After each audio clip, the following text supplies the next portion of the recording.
এই সহজ রেসিপিটা বানিয়ে নিতেই পারো, ভীষণ মুচমুচে হয়। একটি আলু ভালো করে ধুয়ে খোসা ছাড়িয়ে নিয়েছি, এরকম একটা গ্রেটারে গ্রেট করে নিচ্ছি। এবার কয়েকবার জলের মধ্যে ভালো করে ধুয়ে নেব। কড়াইতে 1 কাপ জল দিয়ে দিলাম, স্বাদ মতো নুন দিয়ে দিচ্ছি গ্রেট করা আলু। আরও 1 কাপ জল কিন্তু দিচ্ছি। দিয়ে দিলাম সামান্য চিলি ফ্লেক্স, সামান্য গোলমরিচ গুঁড়ো দিয়ে দিলাম, কিছুটা চাট মশলা দিয়ে দিচ্ছি। কালারের জন্যে দিয়ে দিচ্ছি সামান্য কাশ্মীরি লঙ্কা গুঁড়ো। এখন দিয়ে দিলাম 1 কাপ সুজি।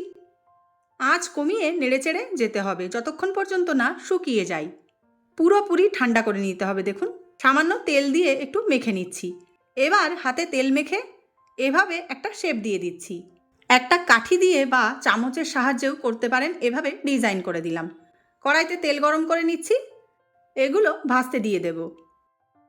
লালচে করে ভেজে কিন্তু তুলে নেব। তো রেসিপিটা কেমন লাগলো কমেন্টে অবশ্যই জানাবেন।